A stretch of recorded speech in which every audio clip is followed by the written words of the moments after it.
माझ्या सर्व तमाम ओबीसी बंधू भगिनींना जय ओबीसी, जय संविधान।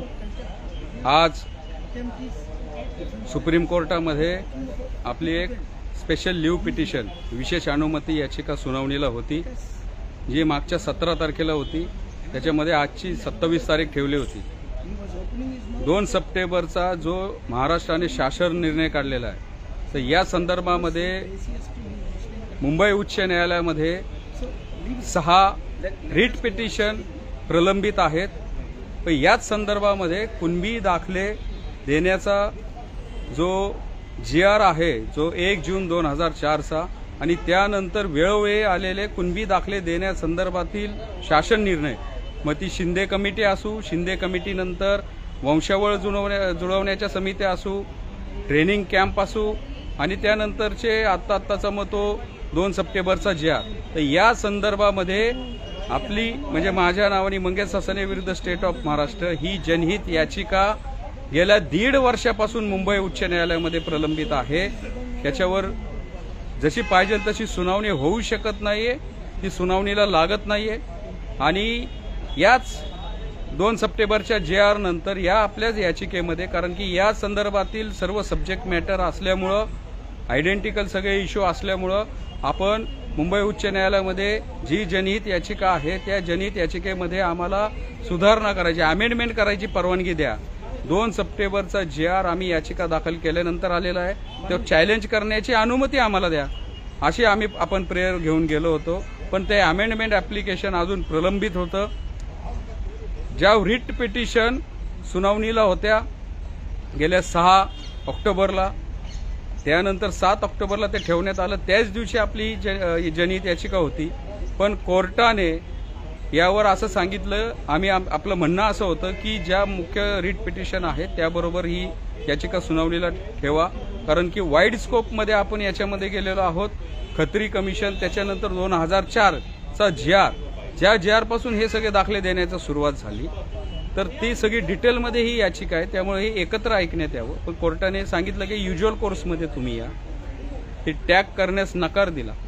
आणि 7 तारखेला रिट पिटिशनवर सुनावणी झाली, त्याच्यामध्ये पण आपल्या 5-6 रिट पिटिशन आहेत।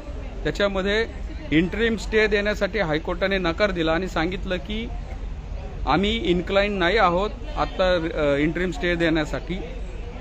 राज्य सरकारने त्यांची बाजू मांडावी आणि त्यानंतर आम्ही या संदर्भातला निर्णय घेऊ। 18 नोव्हेंबरला हे मॅटर ठेवलंय। मग आपण त्याच संदर्भामध्ये सुप्रीम कोर्टामध्ये SLP केली होती। याच्यामध्ये आपल्या 3 प्रेयर होत्या। जी 1.5 वर्षापासून प्रलंबित याचिका आहे, कुणबी दाखले देण्यासंदर्भातला 2004च्या GR पासूनच्या नंतरची घडामोडी, मग ते 2023 मध्ये शिंदे कमिटी आली, त्यांनी वेगवेगळे GR काढले। अशा प्रकारची याचिका तुम्ही लवकर सुनावणीला घ्या।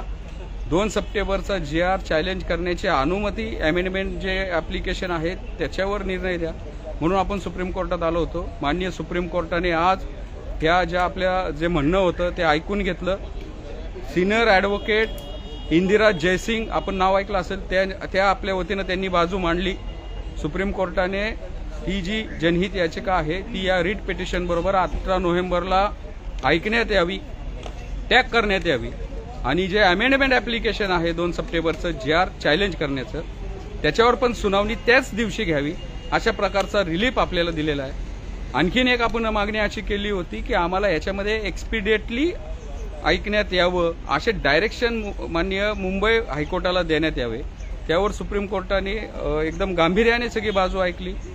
आपले जे काउन्सिल आहेत इंदिरा जयसिंग यांनी सांगितलं की 13 आत्महत्या झालेल्या आहेत, अजून आत्महत्या होऊ शकतात। स्थानिक स्वराज्य संस्थांच्या निवडणुका या सर्वोच्च न्यायालयाच्या आदेशामुळे आता तो प्रोग्राम चालू झालेला आहे, डिसेंबरमध्ये ड्यू आहेत, आणि हे जे सर्टिफिकेट्स आहेत हे एकदम बुलेट ट्रेनच्या स्पीडने वाटले जातात, त्यामुळे आमचे हक्क अधिकार बाधित होतील। त्यावर सुप्रीम कोर्टाने सांगितलं की आम्ही हायकोर्टाला तर मॉनिटरिंग नाही करू शकत, परंतु तुम्ही या संदर्भामध्ये तत्काळ सुनावणी संदर्भामध्ये मुंबई उच्च न्यायालयामध्ये अर्ज करू शकता, ॲप्लिकेशन देऊ शकता की तुम्ही हे टाइम बॉन्ड एक कार्यक्रम आखून तत्काळ सुनावणीच्या तारखा लावून घ्या, किंवा तशी मागणी तुम्ही करू शकता। आणि मग हायकोर्टाने जर तसं नाही केलं तर तुम्हाला आमची दारं उघडीच आहेत। तर अशा प्रकारे आजची सुनावणी पार पडली. आपल्याला जे रिलीफ पाहिजे होतं तो भेटलेला आहे. त्यातलं फक्त एक्सपिडिशनचा सुप्रीम कोर्टाने हायकोर्टामध्ये प्रथम जायला सांगितलेलं आहे आणि 18 नोव्हेंबरला ज्यावेळेस राज्य सरकार त्यांचं प्रतिज्ञापत्र सादर करेल त्यावर मग त्याच्यावर युक्तिवाद होईल आणि नक्कीच 18 नोव्हेंबरला किंवा त्याच्या पुढच्या डेटला इंटरिम स्टे आपल्याला मिळण्यासंदर्भामध्ये नक्कीच एखादी चांगली घडामोड होईल. आज या याचिकेमध्ये आपल्या राज्य सरकारने कॅव्हेट दाखल केलं होतं. काही मराठा संघटना, काही मराठा बांधवांनी पण कॅव्हेट दाखल केलं होतं. याच्यामध्ये राज्य सरकारतर्फे जे एजी आहेत बिरेंद्र सराफ ते अपियर झाले होते. पण कोर्टाने सांगितलं की पहिल्यांदा पेटिशनरची बाजू आम्हाला ऐकून घ्या, नंतर तुमचं म्हणणं ऐकून द्या. पण लिमिटेड स्कोप होता, त्यामुळं आपल्याला जे पाहिजे होतं ते नक्कीच मिळालेलं आहे. 18 नोव्हेंबरला हायकोर्टामध्ये जी PIL आपली आहे 2024 मध्ये दाखल झालेली आणि बाकीच्या रिट पिटिशन 6 आत्ता ज्या दाखल झाल्या 2 सप्टेंबरच्या GR नंतर ह्या सर्व एकत्रित ऐकल्या जातील आणि नक्कीच तिथं आपण इंटरिम स्टेसाठी आपण प्रेस करू. राज्य सरकारच्या ॲफिडेव्हिटवर युक्तिवाद होईल त्याच्यामध्ये आणि नक्कीच आपल्याला 18 नोव्हेंबर किंवा त्यानंतरची एखादी तारीख म्हणजे 1 ते 1.5 महिन्यामध्ये या संदर्भात रिलीफ मिळेल. न्यायालयीन लढाई आपण 100% जिंकू हा नक्कीच आपल्याला विश्वास आहे. पण तत्पूर्वी कुणीही आत्महत्येचं पाऊल उचलू नये एवढी माझी आपणास नम्र विनंती आहे. या संदर्भामध्ये जे काही करता येईल ते अत्यंत प्रामाणिकपणे ती लढाई मी लढत आहे. त्यामुळे आपणा सर्वांचे आभार. आता धन्यवाद करतो. जय ओबीसी, जय सरकार.